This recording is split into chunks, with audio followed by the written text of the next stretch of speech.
Sama Riza. jawab Eh, dari Fani. Riza Rifani. Saudara Riza. Baik. Baik.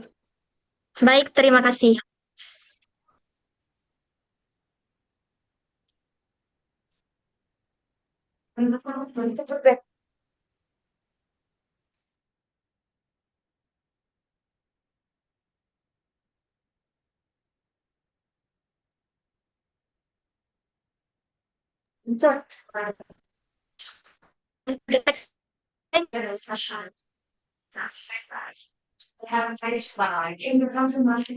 Baik, untuk memperhemat waktu,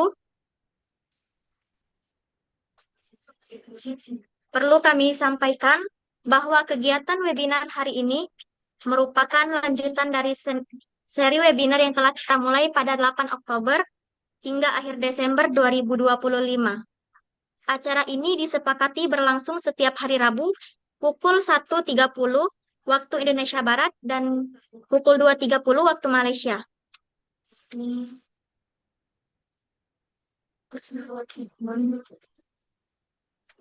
Bapak-bapak, ibu-ibu, tuan-tuan, dan puan-puan, sebelum kita memasuki sesi presentasi, izinkan saya memperkenalkan para pembicara pada hari ini.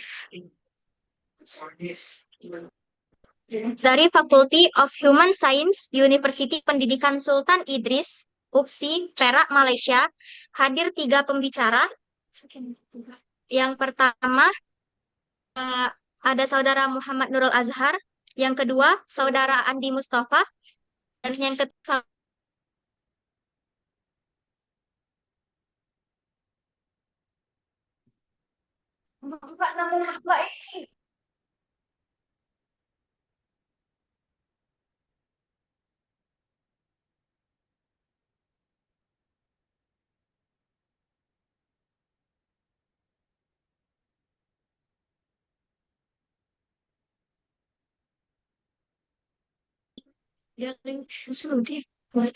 kemudian dari Fakultas Usuluddin dan Pemikiran Islam, UIN Raden Fatah Palembang, hadir 3 pembicara. Yang pertama, Tri. Yang kedua ada Sari Magita. Yang ketiga ada Saudari Nabila Hairunisa. Baik, hadirin sekalian, kita akan memasuki sesi pertama, yaitu pembentangan presentasi dari para pemateri. Masing-masing presenter diberikan waktu maksimal 15 menit, dan pada 3 menit terakhir saya akan memberikan pengingat dengan kalimat, "You have 3 minutes left." Baik, kepada Saudara Muhammad Nurul Azhar, waktu dan tempat dipersilahkan. Tak mencoba share PPT terlebih dahulu ya, moderator.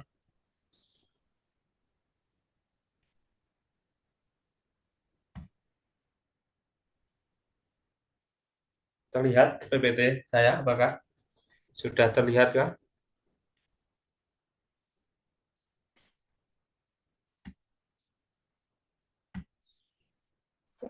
Belum, Ustaz. Mohon belum, maaf belum terlihat. Belum terlihat.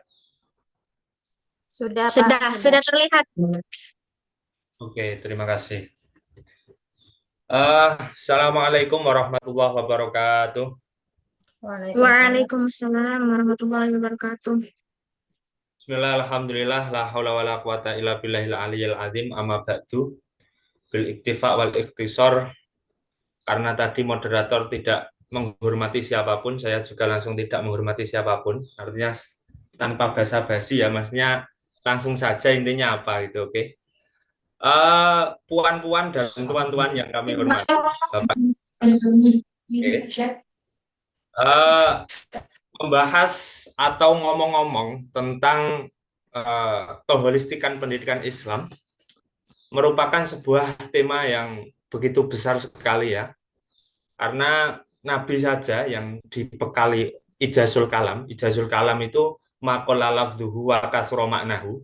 Nabi saja yang punya lisan yang bisa menerangkan sesuatu yang panjang dengan singkat, itu saja ketika mau menerangkan keholistikan agama Islam itu perlu 23 tahun. Sampai pada akhirnya Nabi mendapat wahyu bahwa ajaran Anda telah holistik, yakni dengan turunnya ayat al-yauma akmaltu lakum dinakum wa atmamtu alaikum waraditu lakumul Islam madina. Itu perlu 23 tahun sampai Nabi mendapat wahyu bahwa ajaran Anda telah holistik, itu 23 tahun. Kemudian lagi fikih yang notabene merupakan salah satu fan daripada pendidikan Islam, dikatakan dalam kitab-kitab yang menerangkan tentang tip and trick menjadi ahli fikih, itu dikatakan idealnya seseorang bisa memahami fikih secara holistik itu perlu 15 tahun. Maka saya kira untuk menerangkan tentang keholistikan pendidikan Islam hanya 15 menit ini sulit sekali saya lakukan. Maka dari itu kami memilih untuk mengangkat tema perbandingan antara pendidikan agama yang terlaku di Barat dengan pendidikan Islam. Perbandingan ini saya harapkan agar nanti terlihat mana yang lebih holistik dan mana yang bersifat parsialistik alias tidak menyeluruh. Baik.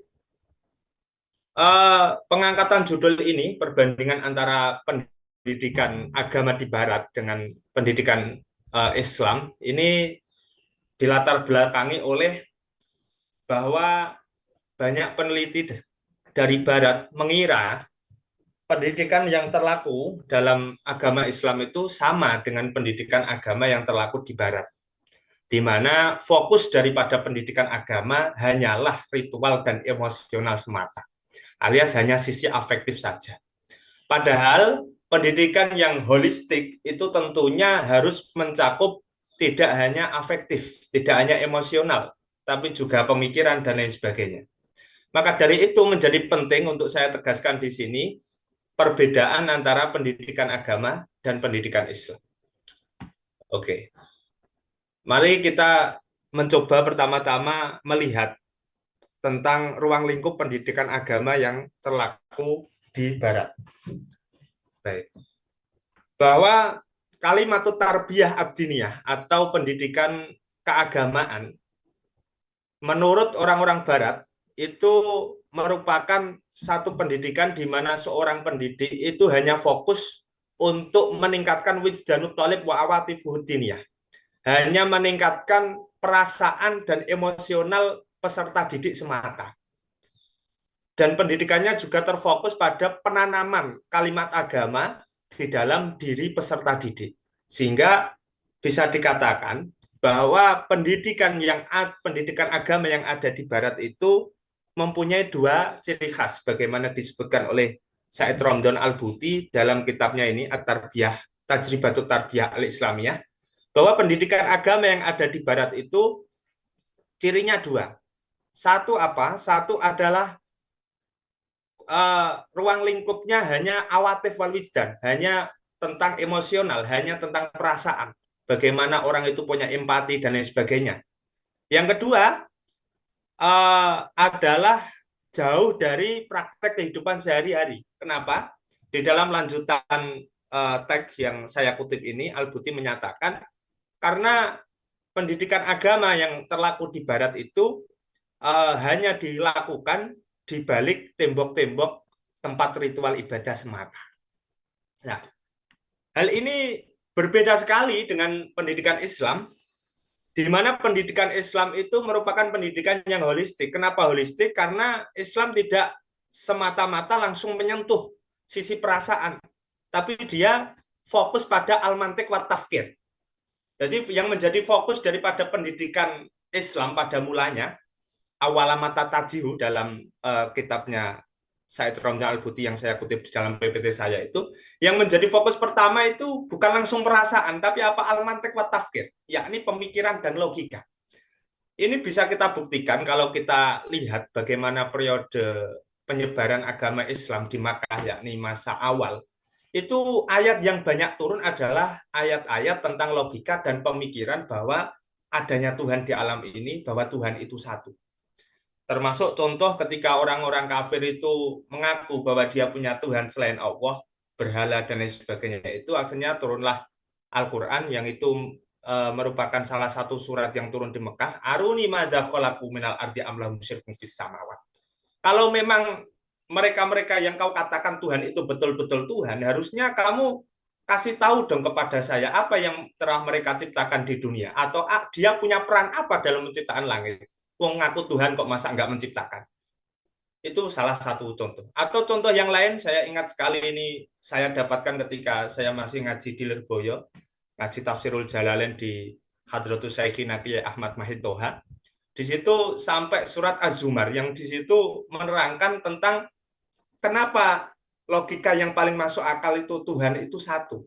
Karena ketika Tuhan itu banyak, itu seperti sopir yang banyak. Ketika mobil itu disupiri oleh orang yang lebih satu, itu malah mungkin tidak teratur berjalannya. Makanya yang paling masuk akal, ya Tuhan itu satu. Kemudian turun ayat juga, daraballahu matsalan rajulan fihi syuraka mutasyakisuna wa rajulan salama li rajulin hal yastawiyani masal. Apakah sama seorang budak yang mempunyai beberapa sayyid dengan satu budak yang hanya punya satu sayyid, satu majikan saja? Tentu enak yang punya satu majikan. Karena orang yang mempunyai beberapa majikan ini yang satu majikan memerintah ke kiri, satu memerintah ke kanan. Ini tentu malah ruwet, malah bingung. Maka yang paling masuk akal ya Tuhan itu satu. Ini menggambarkan betapa agama Islam yang menjadi fokus pertama itu tidak langsung sisi emosi, tidak langsung sisi afektif, tidak langsung sisi rasa, tapi merupakan al-mantiq wa tafkir, yang ini merupakan fondasi. Itu terimplementasi dengan fan akidah.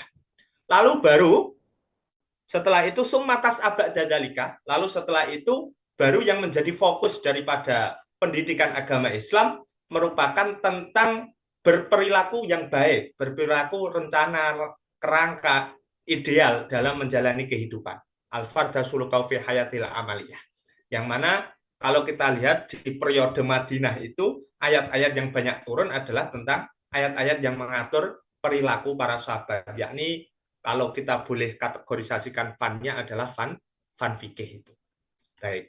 Sehingga kalau boleh kita kategorisasikan, tahapan daripada pendidikan Islam itu melewati dua. Satu adalah marhalatul arad wal munaqasyah wal iqna, yakni sesi presentasi, sesi diskusi, sesi persuasi. Ini merupakan tahap rasionalisasi atau al-mantiq wa tafkir, yang merupakan pendidikan kognitif.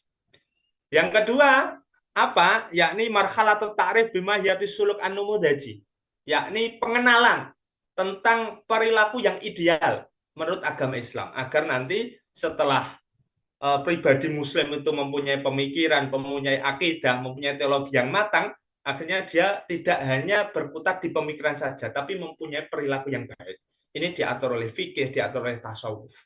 Nah, ini satu gambaran bahwa memang pendidikan Islam merupakan pendidikan yang holistik. Berbeda dengan pendidikan Barat tadi yang hanya menyentuh sisi afektif semata, sisi emosi semata. Sehingga pendidikan yang di Barat itu fokusnya adalah tentang emosi, tentang bagaimana mengatur perasaan. Itu merupakan pendidikan agama yang terlaku di Eropa. Kenapa demikian? Itu kalau saya baca dari salah satu tesisnya Max Weber itu memang itu adalah dampak dari paham sekularisasi, di mana ketika paham sekularisasi ini mencuat di Barat, menyebar, itu akhirnya kelompok-kelompok sains, kelompok-kelompok filsafat itu mencoba memisahkan diri dari agama, sehingga agama itu terisolasi. Tidak ada ruang untuk mengekspresikan agama, sehingga agama di Barat hanya menjadi satu konsumsi pribadi semata. Ini tentu berbeda dengan pendidikan agama Islam yang mempunyai beberapa ranah dengan berbagai fannya. Maka kalau kita lihat cabangan-cabangan kitab yang muncul daripada kitab suci itu tidak ada yang sebanyak daripada agama Islam. Bagaimana dia memunculkan usul fikih dan lain sebagainya, itu tidak akan ditemui di dalam agama-agama yang lain. Baik. Selanjutnya kita menyentuh pada tema yang kedua. Kalau tadi di dalam judul besarnya itu kan pendidikan Islam holistik dan pembinaan generasi. Saya ingin mengalihkan pembicaraan tentang pembinaan generasi. Yang menjadi fokus daripada pembahasan pembinaan generasi ini adalah generasi muda. Kenapa yang saya pilih itu adalah generasi muda? Karena memang pemuda itu yang banyak membawa perubahan, itu satu. Yang kedua, bahwa di dalam diri pemuda itu ada 3 dorongan kuat yang mungkin tidak dimiliki oleh orang-orang yang berada di fase selain muda. 3 dorongan kuat ini yang biasanya mengilhami atau mendorong seorang anak muda itu terjerumus ke berbagai hal yang kurang baik. 3 dorongan itu apa? Ini mohon maaf PPT saya agak rusak ini. Nanti bisa dibuka langsung ke kitabnya Tajribatut Tarbiyah Islamiyahnya Said Romdan Al-Buti. Bahwa anak muda itu mempunyai 3 hal. 1, syahwat, keinginan, hawa nafsu. 2 adalah impian atau imajinasi, al-akhlam. Dan yang ketiga adalah energi, atau di sini dibahasakan sebagai taqatun nasab, energi yang kuat, kesemangatan, spirit. 3 hal ini mempunyai peran masing-masing. Bagaimana nafsu itu berperan untuk menciptakan satu tujuan. Jadi kita bisa mempunyai cita-cita untuk rekreasi, untuk jalan-jalan dan lain sebagainya ketika di masa muda. Itu yang menciptakan adalah syahwat. Bisa menciptakan satu tujuan. Untuk menuju satu tujuan kita perlu cara, kita perlu jalan untuk melangkah ke sana. Maka yang mempermudah seseorang, utamanya pemuda dalam merangkah syahwatnya adalah imajinasinya. Bagaimana ketika kita misalkan punya rencana untuk pergi ke satu tempat, maka imajinasi kita Mohon akan maaf, hidup. saudara. Mohon maaf, saudara. Waktu Oke. saudara tinggal tersisa 3 menit. Silakan lanjutkan presentasi dengan waktu yang sudah tersisa. Oke, emang ini sulit ya menceritakan Islam yang holistik 15 menit. Oke, terima kasih. Mempunyai 3 peran ya tadi, itu yang benar. Bahwa pemuda itu mempunyai 3. Ini yang harus kita sadari sebagai pemuda. 1, syahwat. 2 adalah apa itu tadi, imajinasi. Dan 3 adalah spirit. Ini mempunyai peran masing-masing. 1, syahwat menentukan tujuan, yang seringkali itu kurang baik. Lalu tujuan ini kita capai dengan berbagai jalan yang dibentuk oleh imajinasi kita. Dan ketika tujuannya sudah ada, caranya sudah kita gambar, kita juga terdukung oleh energi. Nah ini 3 ini bila mana sudah menyatu dalam diri pemuda dan tujuannya, bila mana tujuannya ini kurang baik, tentu ini bahaya sekali. Maka di sini saya akan memberikan satu kisah di mana kita semoga bisa memanage 3 dorongan kuat dalam diri seorang pemuda. Bahwa pemuda itu memang sulit ya ketika mempunyai satu keinginan untuk mengkanter keinginan itu tidak jadi dilakukan. Dalam satu sisi itu kurang baik bila mana arah tujuannya kurang baik, tapi itu bisa juga baik. Saya punya cerita, ada salah satu raja pada waktu itu, raja Islam. Ini tak sebut, tidak perlu saya sebut namanya. Kalau pengen tahu namanya secara langsung nanti bisa japri saja ya. Jadi ada satu raja Islam di mana dia itu waktu muda itu ketika suka dengan satu wanita itu mau tidak mau dia harus dapat. Entah bagaimana caranya. Harus dapat, tidak mau tidak. Itu seorang raja itu mempunyai jiwa ambisius yang begitu luar biasa waktu muda. Akhirnya ketika hampir semua wanita yang ia inginkan itu tercapai dengan ambisiusnya dan 3 dorongannya itu tadi. Ketika mulai dewasa dia mulai sadar bahwa apa yang dia lakukan ini banyak sia-sia. Akhirnya dia mempunyai tujuan yang berbeda. Ketika waktu muda tujuan utama saya adalah wanita. Saya sekarang tua, saya dewasa, saya tahu bahwa tujuan yang pasti itu yang paling baik itu adalah ilmu.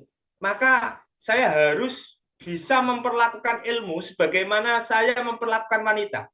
Ketika saya rela hujan-hujanan, rela melakukan effort banyak hal untuk wanita, maka saya sekarang juga harus rela apapun untuk ilmu.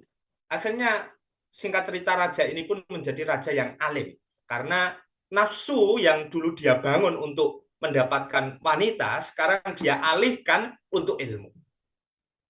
Sehingga Mohon maaf sebagai saudara, penutup, waktu oke, saudara presentasi sudah habis. oke, terima kasih. Itu saja mungkin yang bisa saya sampaikan. Semoga ada manfaat.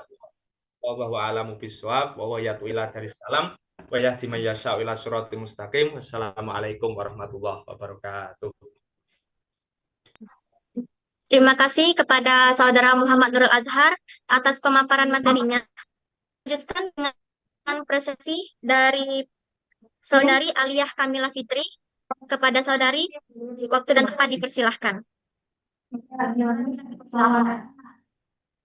Baik, terima kasih.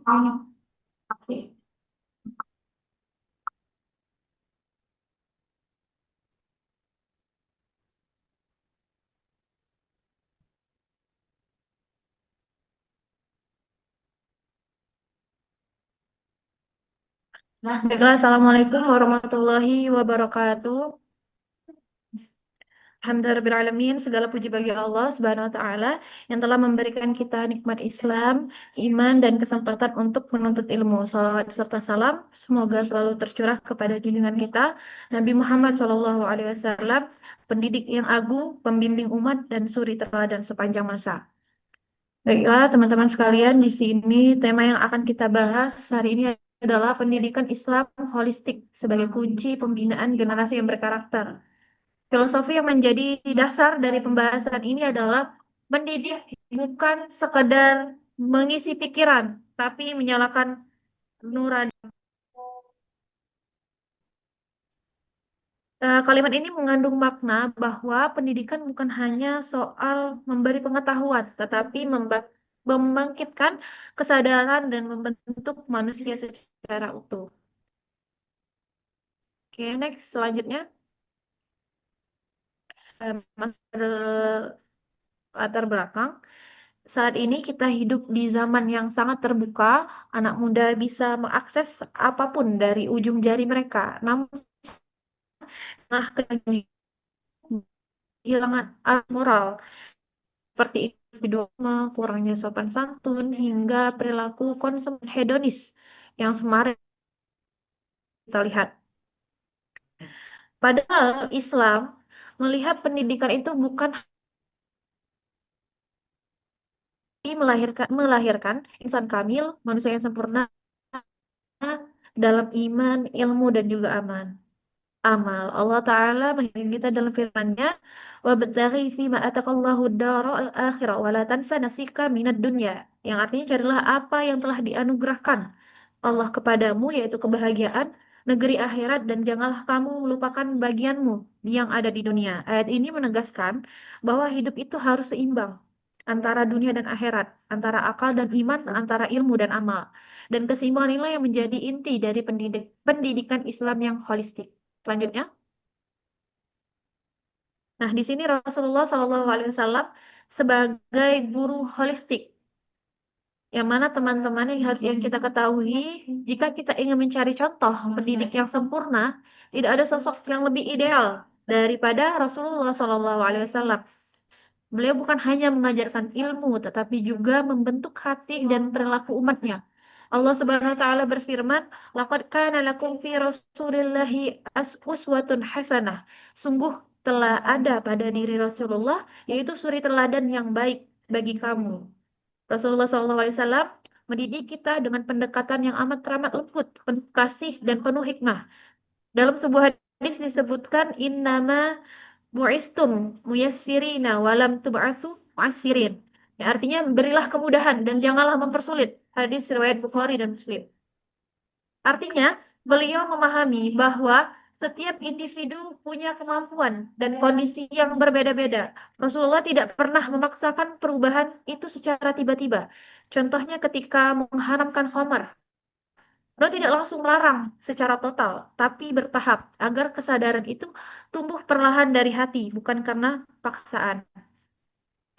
Inilah mengapa Rasulullah bukan sekedar mu'allim atau pelajar, tetapi murabbi, yaitu pembimbing jiwa kita yang menghidupkan iman dan akhlak umatnya. Selanjutnya, Nah, prinsip-prinsip pendidik Islam yang holistik. Sekarang kita masuk pada inti pembahasan. Apa sih yang sebenarnya yang dimaksud pendidikan Islam secara holistik itu? Kata holistik di sini berasal dari bahasa Yunani, holos, yang berarti menyeluruh atau utuh. Dalam konteks Islam, pendidikan holistik berarti proses pembinaan yang mencakup seluruh dimensi manusia, seperti akal, hati, dan juga perilaku. Pendidikan tidak hanya menumbuhkan kecerdasan intelektual saja, tapi juga kecerdasan spiritual, emosional, sosial, dan juga moral. Marilah kita bahas satu persatu aspek dari prinsip-prinsip pendidikan ini. Yang pertama ada aspek spiritual. Ya, inilah fondasi utama pendidikan Islam. Segala ilmu dan kegiatan belajar harus mengantarkan peserta didik untuk mengenal dan mencintai Allah. Seperti Allah Subhanahu wa taala berfirman, "Yarfa'illahu alladzi amanu minkum walladzi utul ilma darajat." Artinya Allah akan meninggikan derajat orang-orang yang beriman Ya, dan fa'ilah. juga berilmu di antara kamu. Yang artinya ini keutamaan ilmu baru bermakna jika didasari oleh iman. Selanjutnya aspek intelektual. Islam sangat menghargai akal. Ayat pertama yang turun adalah perintah untuk membaca. Iqra bismi rabbikal ladzi khalaq. Bacalah dengan nama Tuhanmu yang menciptakan. Artinya ilmu pengetahuan harus dipelajari dalam bingkai tauhid, bukan untuk kesombongan. Pendidikan Islam mengajarkan berpikir kritis, tetapi tetap dengan adab dan kesadaran bahwa semua ilmu itu bersumber dari Allah Subhanahu wa taala. Selanjutnya ada aspek emosional. Manusia ini tidak hanya berpikir, tetapi juga merasa. Karena itu pendidikan Islam harus melatih kesabaran, empati, dan juga pengendalian diri. Tanpa keseimbangan emosi, ilmu bisa melahirkan kesombongan dan juga egoisme. Rasulullah SAW menunjukkan betapa pentingnya kelembutan hati bahkan kepada anak kecil dan musuh sekalipun. Selanjutnya ada aspek sosial. Pendidikan juga menumbuhkan tanggung jawab sosial. Seseorang yang berilmu sejatinya itu tidak hidup untuk dirinya sendiri, tetapi ia hidup untuk memberi manfaat bagi orang lain. Dan aspek yang terakhir ada aspek moral atau akhlak. Dan puncaknya adalah akhlak. Semua ilmu dan pengetahuan tidak akan berarti jika tidak melahirkan perilaku yang mulia. Rasulullah SAW bersabda, "Innama bu'istu li'atmamil maqaramil akhlak." Sesungguhnya aku diutus untuk menyempurnakan akhlak yang mulia. Hadis riwayat Ahmad. Akhlak adalah hasil akhir dari pendidikan yang holistik. Ilmu membimbing pikiran, ibadah menghidupkan hati, dan akhlak memuliakan pikiran. Oke, selanjutnya, next. Penerapan dalam pembinaan generasi. Bagaimana cara kita menerapkan pendidikan holistik ini? Yang pertama, kita Mohon maaf, Saudari Alia. Eh, pertama ada Waktu saudari edukasi tinggal ilmu tersisa dan 3 menit agama. lagi. Selama ini, ilmu umum dan agama seringkali dipisahkan. Padahal dalam Islam, semua ilmu itu bersumber dari Allah Subhanahu wa taala. Yang mana contohnya, ketika kita belajar ilmu biologi tentang penciptaan manusia, kita bisa mengaitkannya dengan ayat Al-Qur'an tentang proses kejadian manusia itu. Bagaimana manusia dibentuk dari ia masih dalam rahim sampai ia lahir di muka bumi ini. Selanjutnya, peran guru sebagai murabi. Guru dalam Islam bukan sekedar pengajar, tapi pembimbing jiwa. Seorang guru menjadi teladan dalam tutur kata, kesabaran, dan juga keikhlasannya. Dan yang ketiga, kolaborasi sekolah, keluarga, dan masyarakat. Yang mana untuk membentuk karakter seseorang itu tidak hanya atau tidak bisa hanya diserahkan kepada sekolahnya saja.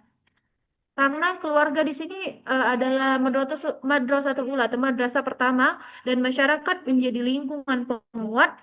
Jika ketiganya bersinergi, maka nilai-nilai Islam akan terus hidup di setiap sisi-sisi kehidupan anak-anak. Yang keempat, pembelajaran kontekstual dan aplikatif, ilmu yang harus diamalkan sesuai dengan perintah dari Rasulullah SAW, yaitu ya belahul anni walau ayah, sampaikanlah dariku walau satu ayat. Hadis riwayat Bukhari. Artinya sekecil apapun ilmu yang kita miliki harus diamalkan dan disebarkan. Setelah kita masuk ke dalam kesimpulan, pendidikan Islam holistik adalah upaya yang membentuk manusia seutuhnya. Manusia yang beriman, berilmu, berakhlak, dan juga bermanfaat bagi sesama. Rasulullah SAW menjadi contoh utama pendidik sejati, mendidik dengan hati, bukan hanya dengan kata-kata. Generasi berkarakter lahir dari keseimbangan antara iman, ilmu, dan juga amal. Ilmu tanpa akhlak melahirkan kesombongan, sedangkan akhlak tanpa ilmu akan kehilangan arah. Maka marilah kita bersama-sama membangun sistem pendidikan yang menyentuh akal sekaligus hati, agar lahir generasi Rabbani, generasi yang cerdas pikirannya, lembut hatinya, dan kuat imannya. Demikian yang dapat saya sampaikan. Semoga materi ini menjadi pengingat bagi kita semua bahwa mendidik bukan sekedar tugas akademik, tetapi misi dari peradaban. Baiklah, wassalamualaikum warahmatullahi wabarakatuh.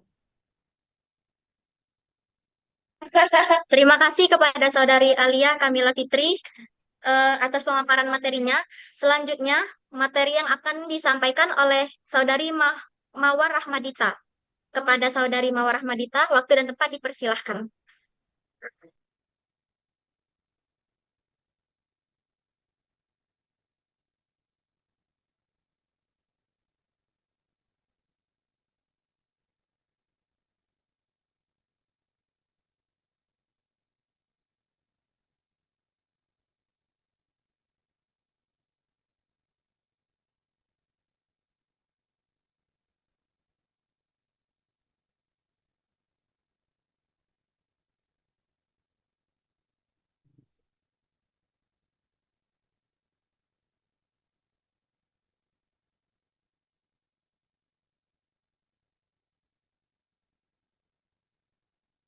Baik.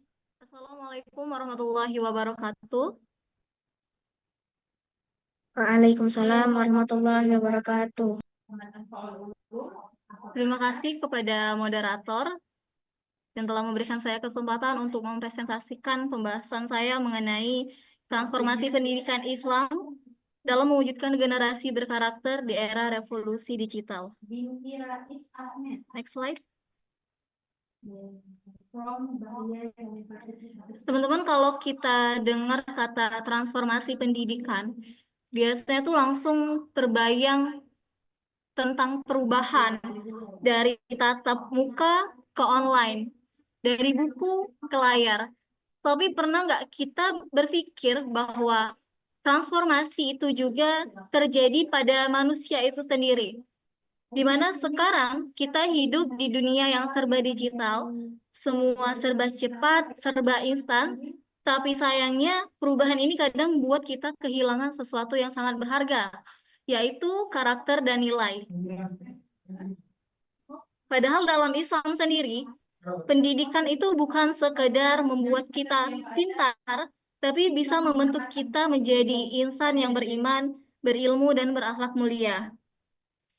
Nah, dari sinilah pentingnya transformasi pendidikan Islam, bukan hanya digitalisasi sistem belajar, tapi juga reorientasi makna manusia itu sendiri.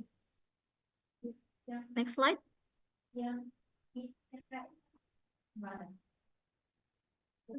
Next slide.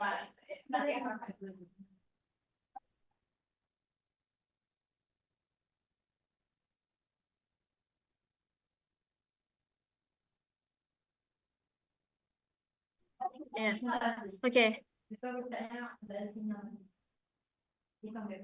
Paradigma 4 konsep dasar. Di sini dalam penelitian ini saya mengutip 4 konsep dasar manusia menurut Stephen R. Covey, yaitu ada to live, to love, to learn, and to leave a legacy. Oke. Di mana keempat konsep dasar ini saya korelasikan lagi dengan nilai-nilai Islam yang ada, karena teman-teman bisa lihat di slide PPT, karena keduanya ini sama-sama menggambarkan bagaimana hakikat manusia yang ingin hidup bermakna. Kalau kita pahami satu persatu, seperti to life. To life ini saya hubungkan dengan aspek spiritual, yang artinya hidup itu bukan sekedar bernafas, tapi menyadari bahwa Allah itu sebagai sumber kehidupan. Kalau dalam Islam sendiri, hidup berarti menyadari bahwa setiap langkah kita itu bernilai ibadah. Kemudian ada to love yang berkaitan dengan moral. Cinta dalam Islam itu melahirkan akhlak serta kasih sayang, kemudian menghormati sesama dan menjaga hubungan baik. Kalau di dunia digital kita bisa saling like dan share. Makna to love itu mengajarkan kita untuk saling menghargai, bukan saling menjatuhkan. Kemudian ada to learn, menggambarkan aspek spiritual, aspek intelektual. Islam mendorong umatnya untuk terus belajar. Sebagaimana wahyu pertama yang berbunyi, Iqra bismi rabbikal ladzi khalaq. Artinya tuh belajar bukan hanya untuk pintar, tapi agar semakin mengenal Tuhan. Dan terakhir ada to leave a legacy, berhubungan sama aspek sosial, di mana di era digital sekarang, legacy itu bisa berupa tulisan inspiratif, karya ilmiah, atau konten yang memberi manfaat bagi orang lain. Nah, dari keempat aspek ini, seperti spiritual, moral, intelektual, dan sosial, ini dapat menjadi paradigma baru dalam pendidikan Islam, bahwa kemajuan digital itu tidak boleh menghapus nilai Qur'ani, tapi justru menjadi sarana untuk memperkuatnya. Selanjutnya, nilai-nilai Qur'ani dalam transformasi pendidikan. Next slide. Dalam konteks transformasi, kita sering mengira yang penting itu tuh digital literasi. Tapi padahal yang jauh lebih penting adalah moral literasi. Seperti kemampuan kita untuk memfilter diri agar tidak hanyut dalam arus teknologi. Nilai-nilai Qur'ani ini menjadi kompas kita di tengah arus digital yang begitu cepat seperti sekarang. Seperti nilai-nilai Quran yang dimaksud ini, saya mendapatkan konsep seperti amanah dan sidik, yang mana nilai ini mengingatkan kita untuk selalu jujur di tengah dunia maya yang sering kabur antara benar dan salah. Kemudian ada nilai Itqon, mengajarkan profesionalitas dan tanggung jawab, yang mana tidak cukup hanya bisa menggunakan teknologi, tapi juga tahu nih, gimana caranya buat memanfaatkannya dengan benar. Kemudian ada humanistik. Nilai humanistik ini mengingatkan kita bahwa peradaban itu untuk saling mengenal, bukan saling menjauh. Bahkan di media sosial pun, kita perlu empati dan adab. Dan terakhir, ada nilai adab dan spiritual. Nilai ini mengajarkan kita untuk terus belajar dan berinovasi, tapi Mohon maaf, sadar saudari. bahwa Allah Suara selalu waktu mengawasi presentasi setiap saudari aktivitas kita. tersisa 3 menit lagi.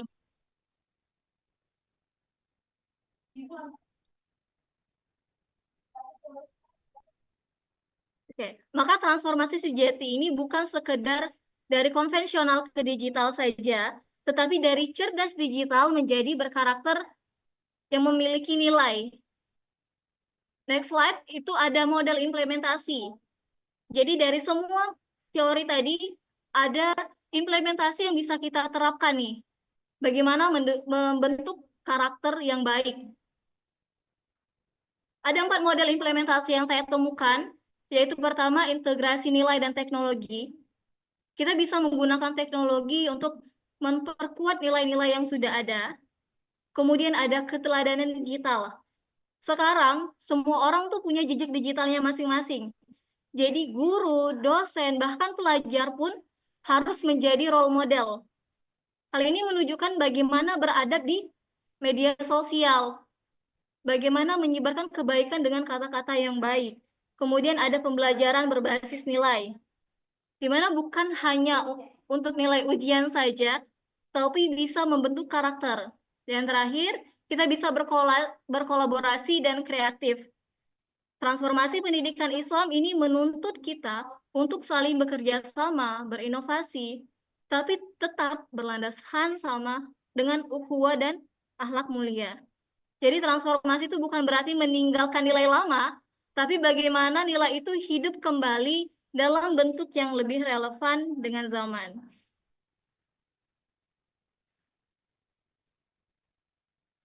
Oke, baik. Itulah yang dapat saya sampaikan. Assalamualaikum warahmatullahi wabarakatuh. Waalaikumsalam warahmatullahi wabarakatuh.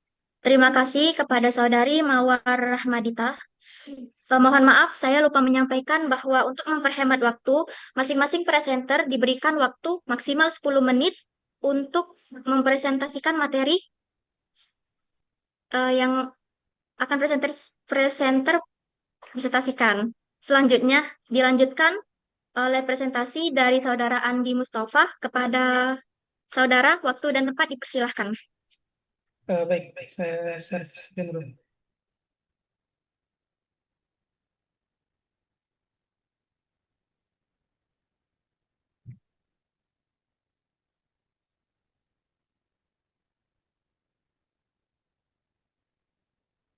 Kelihatan ya?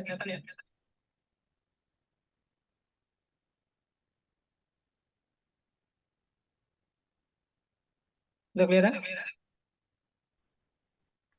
Kelihatan. Oke, baik. Bismillahirrahmanirrahim. Assalamualaikum warahmatullahi wabarakatuh. Saya ingin melanjutkan presentasi dari grup ini, Pendidikan Islam Holistik. Berbicara tentang pendidikan holistik, ya, itu kita tidak bisa menghilangkan yang namanya falsafah pendidikan. Nah, saya ingin membahas tentang fondasi pendidikan itu sendiri. Sebagaimana kita ketahui bahwa kita kilas balik dulu. Pendidikan itu tidak lepas yang namanya falsafah. Nah, itu sebagai fondasi fundamental. Nah, pendidikan yang ada pada zaman sekarang itu diorientasikan bahwa pendidikan Islam itu sebagai proses penyadaran, sebagai proses humanisasi, dan sebagai proses pembinaan akhlakul karimah. Untuk melanjutkan pembahasan saya kali ini, saya perlu membedakan dulu pendidikan agama Islam dan pendidikan Islam itu sendiri.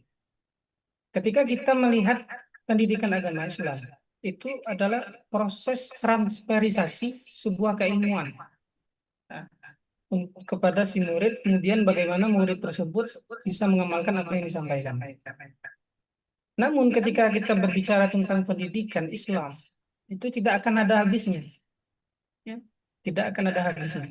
Pendidikan Islam itu sendiri, kita berbicara tentang metode, sistem, proses. Nah, dengan fondasi yang dasar, falsafah, itu menjadi apa? Peta bagi pendidikan itu sendiri. Nah, kemudian ketika kita melihat pendidikan yang ada di Indonesia dan Malaysia, khususnya ya, ada sebuah ketimpangan menurut saya. Pendidikan di Indonesia khususnya bukan terletak pada rendahnya kualitas penyelenggaranya, melainkan pada kegagalan sistem dalam memastikan pemerataan akses dan kesempatan bagi setiap siswa ataupun santri. Nah, ini perlu kita pikirkan sebagai cendekiawan Muslim.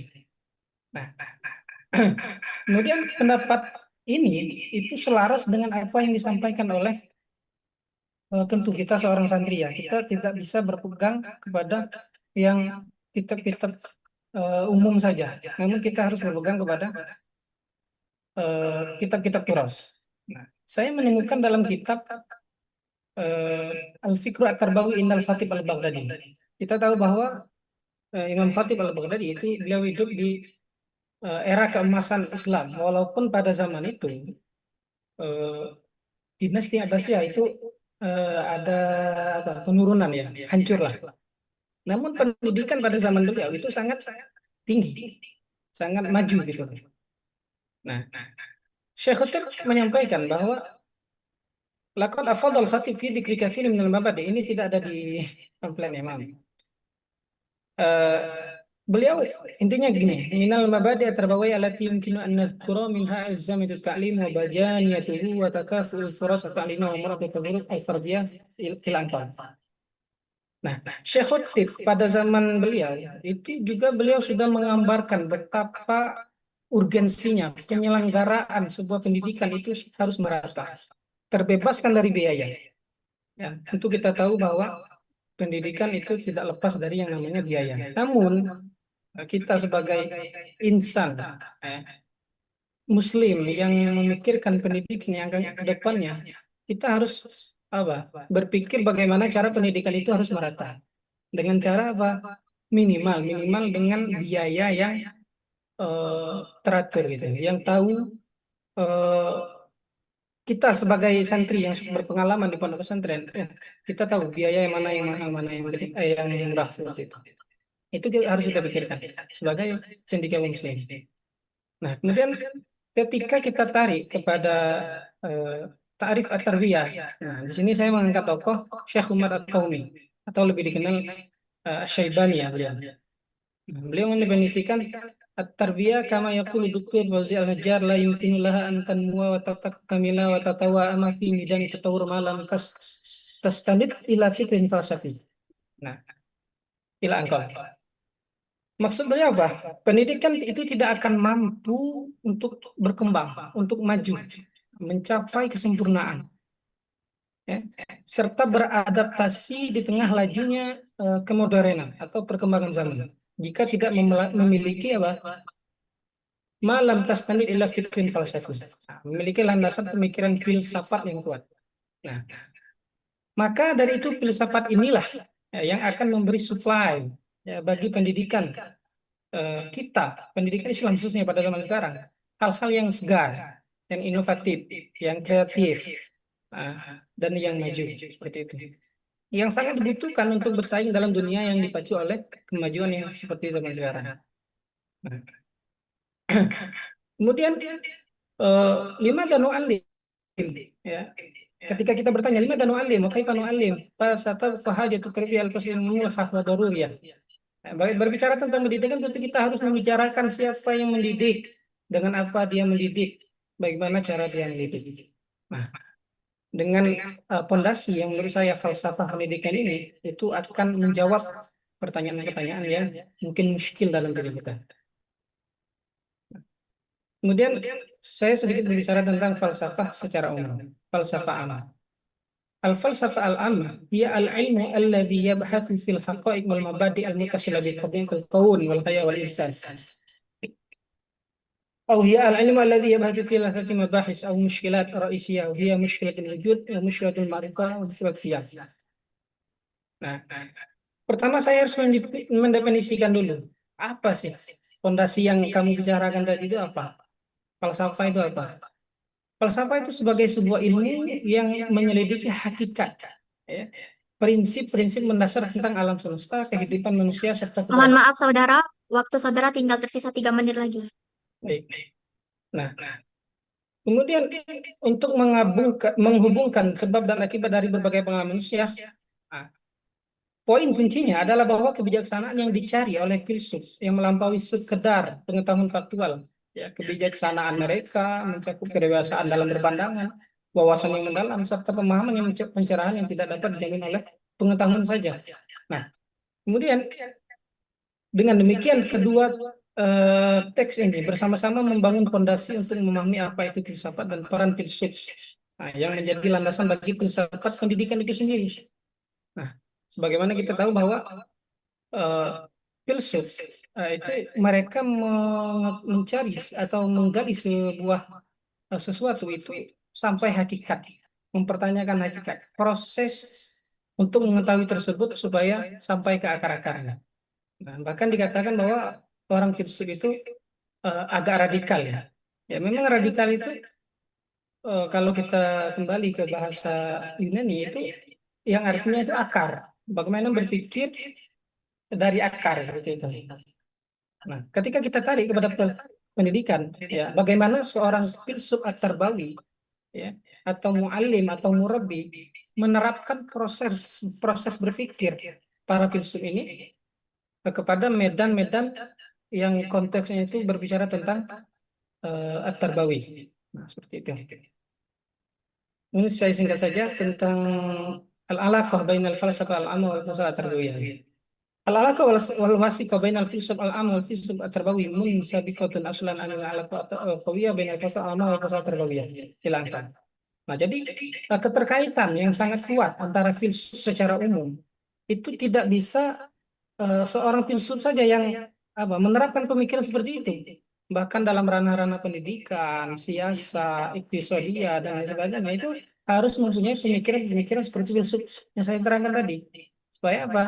Ya, supaya menghasilkan sebuah temuan, sebuah pendidikan yang komprehensif. Ya, yang sifatnya itu menyeluruh. Seperti itu. Ya, mungkin itu saja ya. Terima kasih kepada Saudara Andi Mustafa atas pemaparan materinya. Dilanjutkan dengan presentasi dari Saudari Nabila Khairunisa.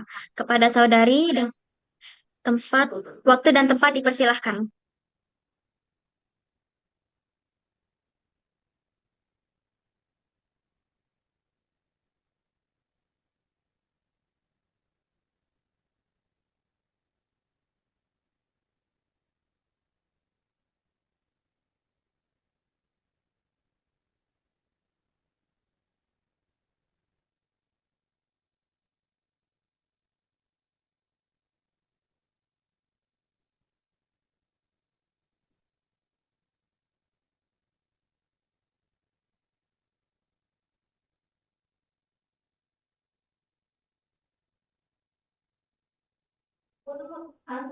Baiklah, Assalamualaikum warahmatullahi wabarakatuh. Wassalatu wassalamu ala asyrafil anbiya'i wal mursalin Sayyidina wa maulana Muhammad sallallahu alaihi wasallam, amma ba'd. Yang pertama-tama marilah kita aturkan puja dan puji syukur kita atas kehadirat Allah Subhanahu wa taala yang telah memberikan kita kenikmatan kesehatan sehingga kita dapat berkumpul di tempat Zoom yang insyaallah barakah ini. Kemudian yang kedua, salawat serta salam tak lupa kita tujukan kepada Nabi agung kita yaitu baginda Nabi Muhammad sallallahu alaihi wasallam, yang mana ia telah menguatkan kita dari zaman kegelapan hingga menuju ke zaman yang terang benderang seperti saat ini.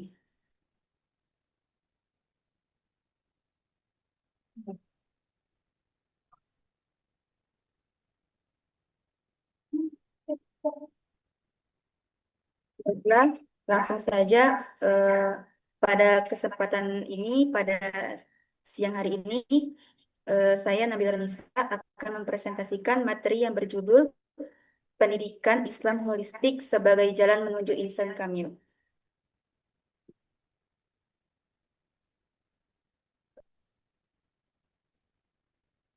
Teman-teman, kita ketahui bahwa tujuan utama pendidikan Islam itu bukan hanya mencetak manusia yang pintar dan berprestasi, tetapi membentuk manusia seutuhnya, seperti cerdas secara intelektual, kuat secara moral, dan matang secara spiritual.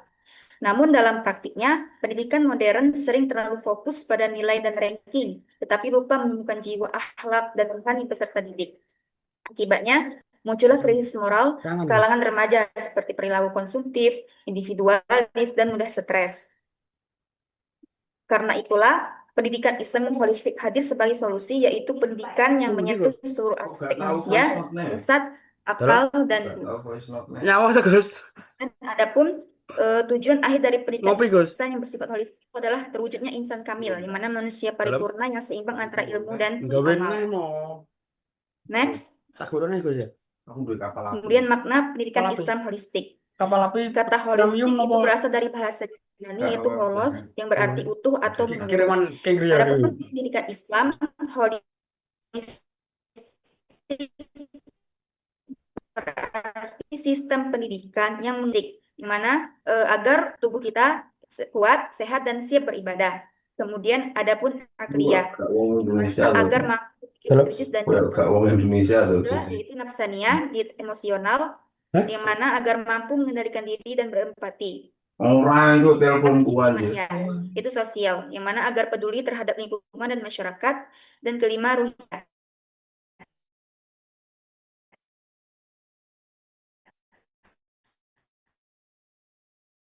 agar dekat dengan Allah dan memiliki kesadaran hanya dari satu sisi.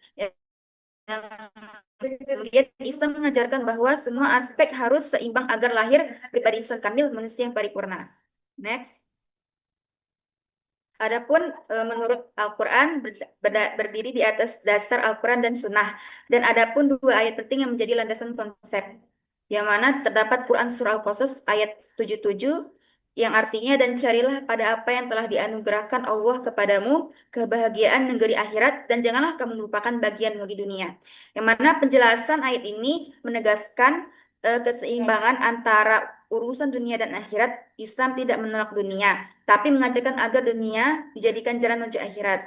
Jadi pendidikan Islam itu tidak hanya mendidik agar sisa sukses duniawi, seperti mendapat pekerjaan bagus, tetapi juga menumbuhkan kesadaran spiritual bahwa semua ilmu dan prestasi harus digunakan untuk ibadah dan kemaslahatan. Contohnya seperti mahasiswa yang menuntut ilmu kedokteran, yang mana tidak hanya belajar untuk karir, tapi juga dia berusaha membantu masyarakat dengan niat karena Allah. Seperti itu. Itulah keseimbangan dunia dan akhirat. Kemudian Quran Surah Asy-Syams ayat 9 yang artinya sungguh beruntung orang yang mensucikan jiwanya. Yang mana ayat ini berbicara tentang tazkiyah nafs, yaitu penyucian jiwa dari sifat-sifat buruk seperti sombong, iri, dan malas. Yang mana pendidikan Islam holistik bukan sekedar mentransfer ilmu, tetapi juga menumbuhkan karakter dan akhlak.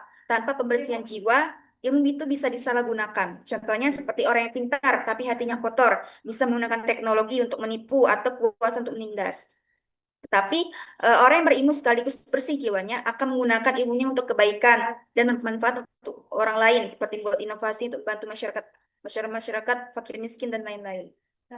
Next, adapun tujuan pendidikan Islam holistik, yang mana tujuan akhirnya bukan sekedar mencetak orang berilmu, tetapi membentuk manusia beradab atau ta'dib. Sebagaimana dikatakan oleh Syekh Nahwib Al-Atas, pendidikan sejati adalah proses penanaman adab, yaitu menempatkan sesuatu pada tempatnya dan mengenal Tuhan sebagai sumber ilmu. Jadi pendidikan Islam itu harus melahirkan pribadi yang berilmu untuk memahami ciptaan Allah, kemudian beriman agar ilmu tidak sombong, dan beramal soleh agar ilmu bermanfaat bagi orang lain. Oke, lanjut next.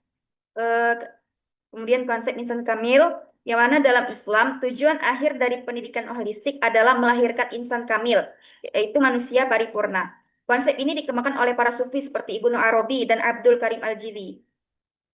Mana insan kamil bukan berarti manusia tanpa dosa, tapi manusia yang sadar akan tugasnya sebagai hamba Allah dan khalifah di bumi. Ciri-ciri insan kamil itu seimbang antara akal dan hati. Yang pertama itu seperti seimbang antara akal dan hati, yang kedua menjadikan Allah pusat orientasi hidup, yang ketiga memiliki akhlak mulia, yang keempat berperan aktif memakmurkan bumi.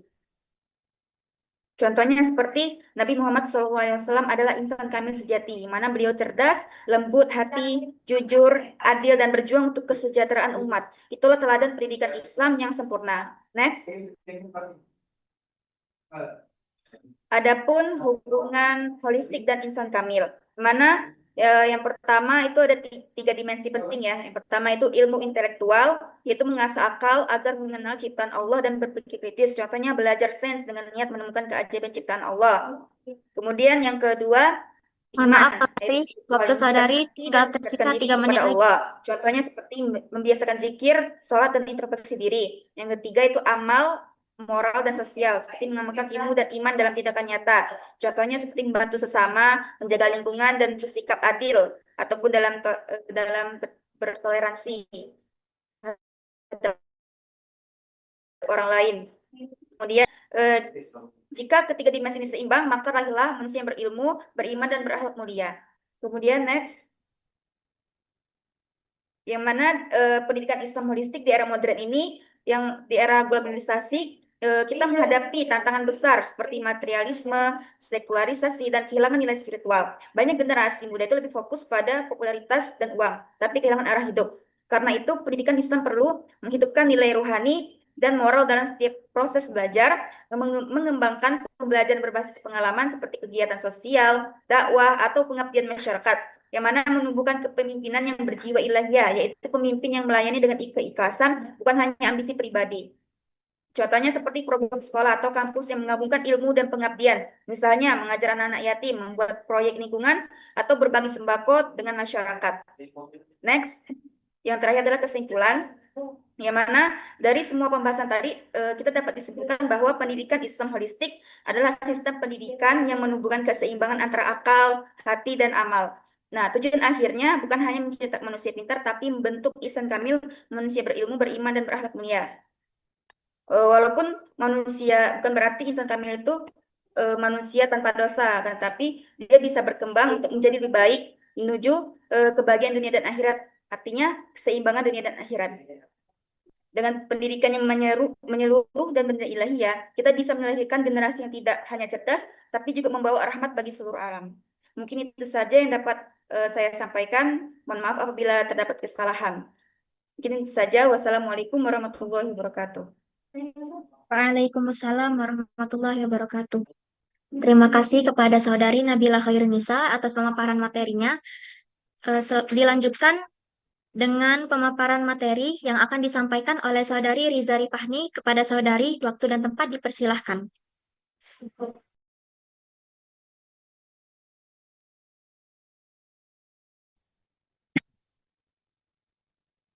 Assalamualaikum warahmatullahi wabarakatuh.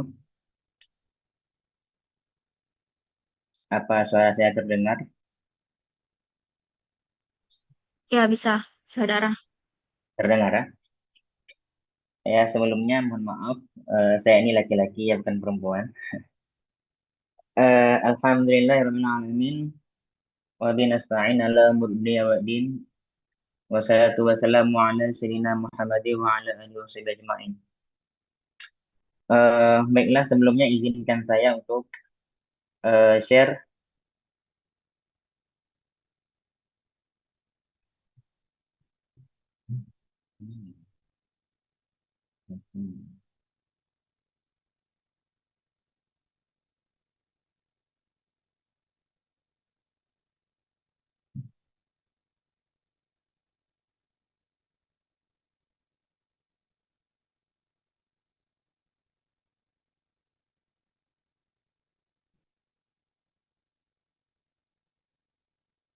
eh, kayaknya saya kesulitan untuk share dokumen ini.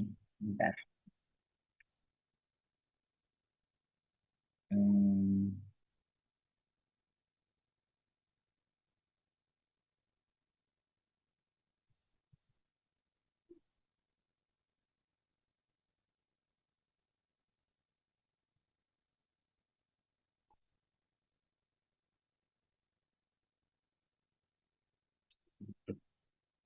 Hmm.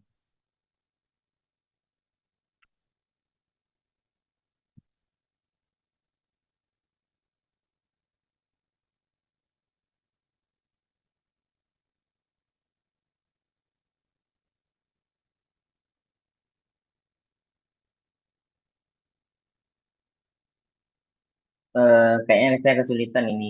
Bentar. Oke. Baiklah, saya nggak perlu share slide ya. Mungkin nggak tahu sistem ini kenapa ini.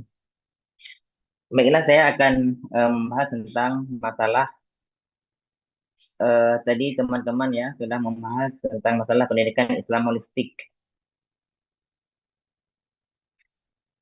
Hmm.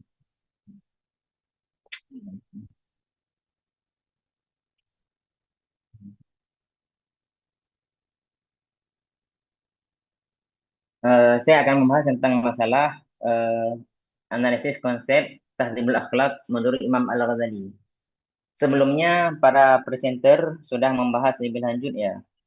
Jadi saya hanya mengulang sedikit saja tentang bagaimana yang seharusnya dibina dalam pendidikan Islam. Jadi hal utama itu adalah pembinaan akhlak. Pembinaan akhlak ini termasuk tujuan inti daripada pendidikan Islam yang holistik. Tadi kebanyakan presenter sudah mengatakan bahwa akhirnya adalah untuk tujuan kebahagiaan dan membentuk karakter pada peserta didik.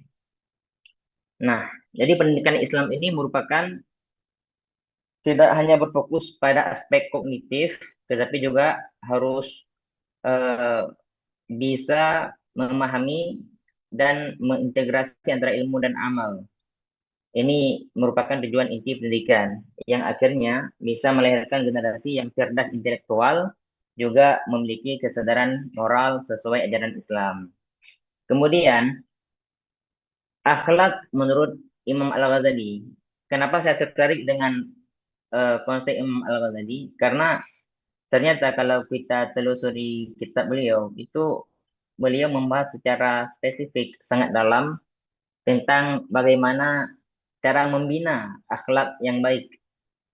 Akhlak merupakan hay'ah fi nafsi rasikhah anha tusdirul af'al bisuhulah wa yusrin min ghairi haja ila fikrin warawiyah.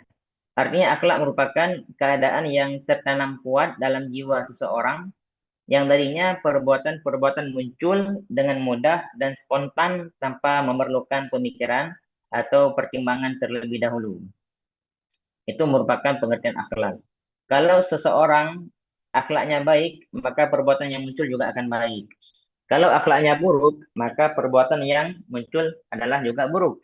Jadi akhlak ini merupakan bukan af'al, bukan perbuatan yang kita lakukan. Karena boleh jadi seseorang itu memiliki akhlak yang baik, dermawan misalnya, tetapi ia tidak bersedekah karena tidak ada uang. Ada halangan, ataupun karena tidak ada kesempatan. Begitu juga orang yang akhlaknya buruk, dia bisa juga memberikan sesuatu kepada orang lain karena ria dan sebagainya. Maka akhlak ini bukanlah perbuatan. Dan akhlak ini juga bukan aspek kognitif. Seseorang mengetahui, baik itu akhlak baik begini-begini, akhlak buruk seperti ini. Seseorang mengetahui secara teoritis, tetapi tidak bisa praktis. Maka ini juga tidak disebut dengan akhlak. Jadi akhlak adalah hay'ah fi nafsi rasikhah.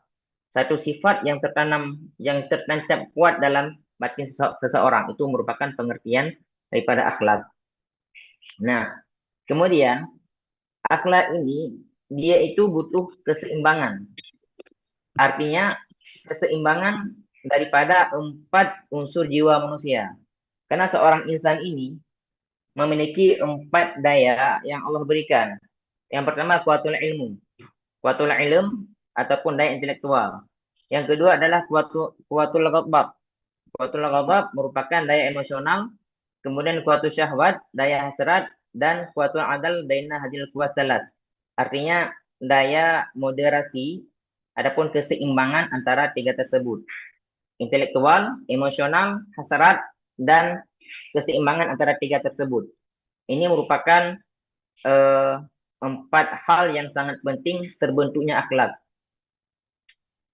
Oleh karenanya, kalau seseorang hanya memiliki kuatul ilmi, seseorang itu adalah sangat aktif dan cakap dalam intelektualnya, tetapi tidak seimbang.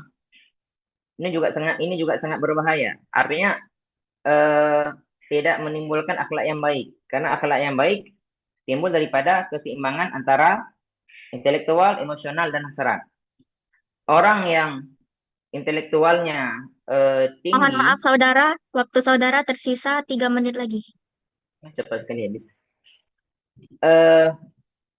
Seseorang yang memiliki daya intelektual itu jika ia berlebihan maka akan menjadi orang yang sombong dan angkuh. Orang yang tidak intelektualnya rendah maka dia akan menjadi orang yang bodoh. Begitu juga orang yang memiliki daya emosional, bila terlalu berlebihan artinya tidak dikekang oleh akal dan syariat, ini bisa menjadi terlalu berlebihan, tidak baik. Begitu juga bila lemah, ini akan menjadi pengecut. Nah, kalau tadi berlebihan akan nekat berarti. Kalau hasrat ini harus dikekang oleh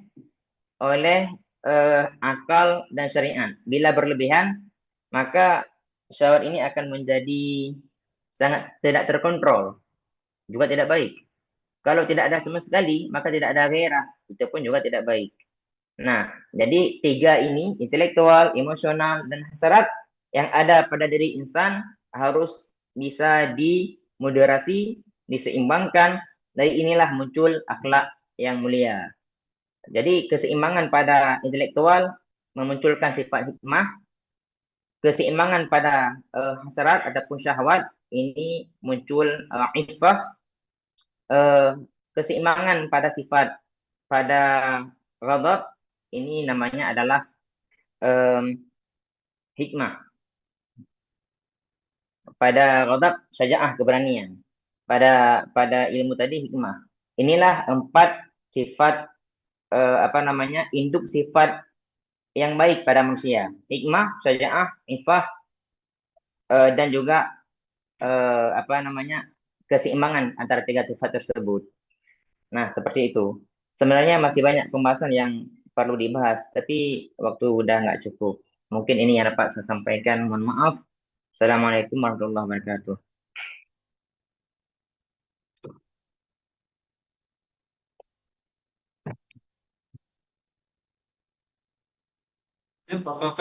Baik, terima kasih kepada Saudara Rizari Fahmi. Terima kasih kepada seluruh presenter yang telah memaparkan materinya. Kini kita akan memasuki sesi tanya jawab. Mohon maaf sekali sebelumnya kepada para hadirin, karena untuk menghemat waktu, kami membatasi pertanyaan kepada satu presenter satu pertanyaan. Baik, jika ada yang ingin bertanya, silahkan raise hand atau tulis di kolom komentar. Silahkan untuk on mic dan jangan lupa untuk memperkenalkan diri terlebih dahulu. Dan kemudian untuk siapa pertanyaan tersebut tertuju.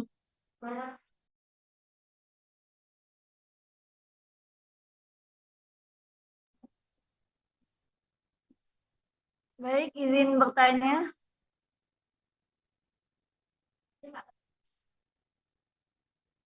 Tanpa salah, perkenalkan, saya Septa Erlina. Izin bertanya kepada presenter, kepada Saudari Alia. Jika pendidikan Islam holistik menekankan keseimbangan antara iman, ilmu, dan amal, lantas bagaimana cara menilai keberhasilan pendidikan ini secara konkret?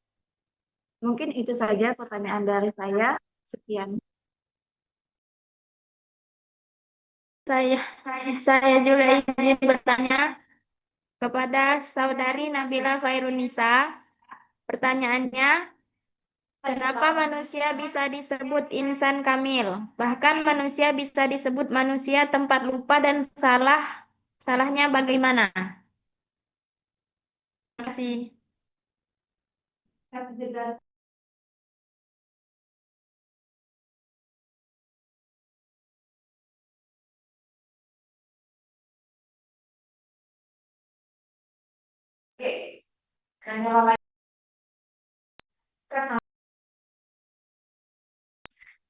Baik, sudah 2 pertanyaan kita tampung. Apakah ada lagi yang ingin bertanya?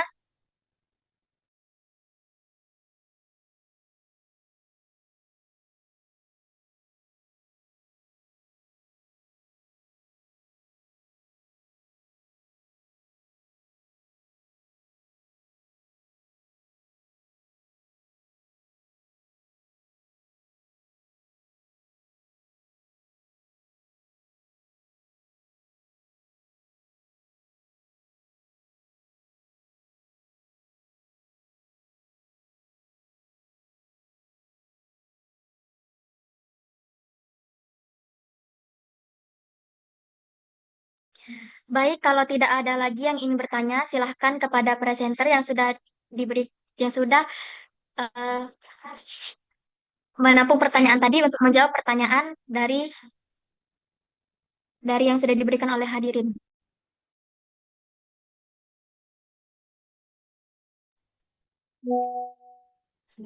Baiklah, izin menjawab pertanyaan Saudari Herlina.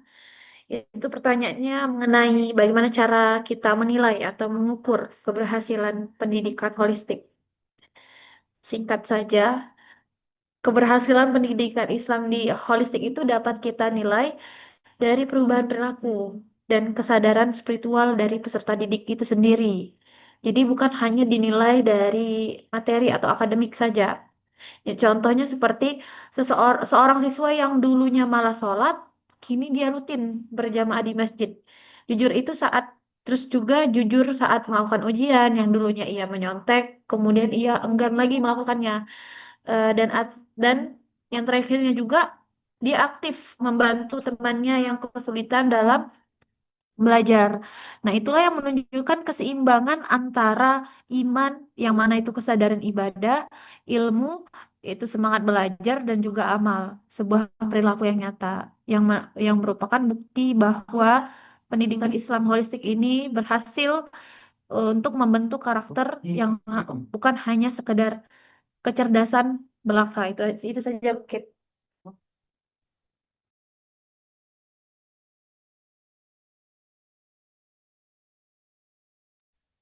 Baik, terima kasih kepada Saudari Alia sudah menjawab pertanyaan yang sudah ditanyakan tadi.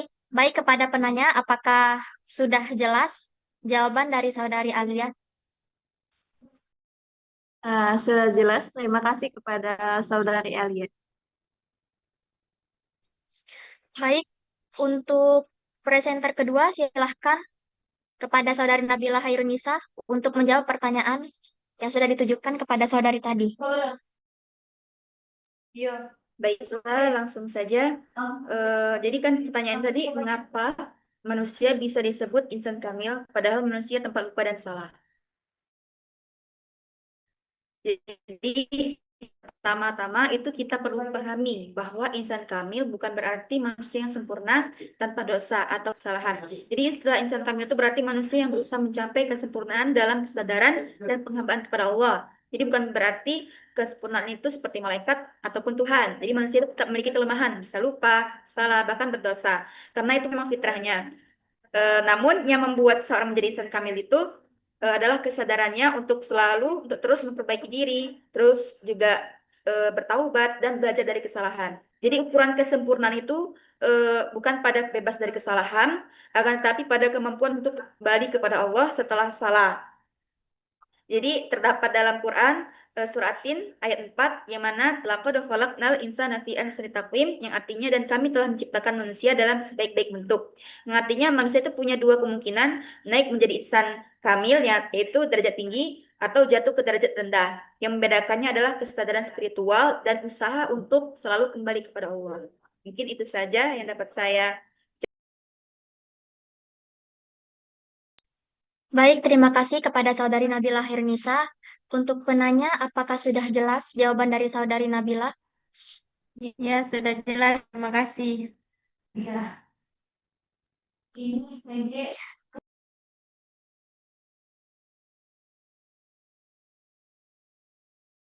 Paslon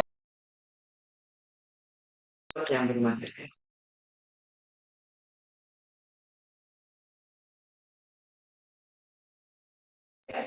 Tidak terasa, webinar hari ini harus kita sudahi sampai di sini karena mengingat waktu kita yang terbatas.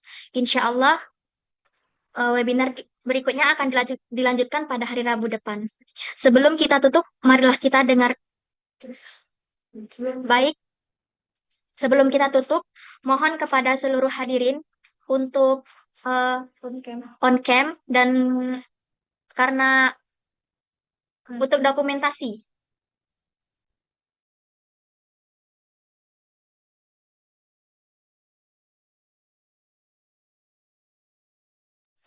Silahkan semuanya untuk on cam. Oke.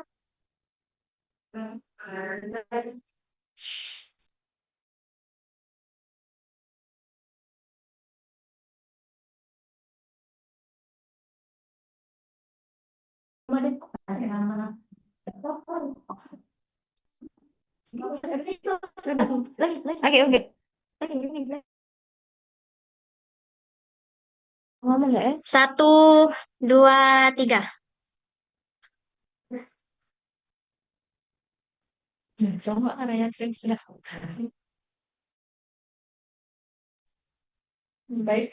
Baik, terima kasih kepada hadirin yang sudah berpartisipasi dalam webinar hari ini. Marilah kita tutup pertemuan webinar kita pada hari ini dengan mengucapkan lafaz hamdalah. Alhamdulillahirabbil alamin. Saya Zakia Mardotila selaku moderator memohon maaf yang sebesar-besarnya apabila dalam berjalannya acara banyak kekurangan dan kesalahan. Saya ucapkan terima kasih kepada presenter, hadirin yang sudah hadir karena sudah antusias mengikuti webinar hari ini sampai selesai. Saya akhiri, wassalamualaikum warahmatullahi wabarakatuh. Waalaikumsalam warahmatullahi wabarakatuh. Waalaikumsalam Allahu Akbar. warahmatullahi wabarakatuh. Mohon maaf Mbak Moderator, apakah ini ada live-nya di YouTube nggak? Halo? Apa? Ada live-nya di YouTube nggak, Mbak Moderator?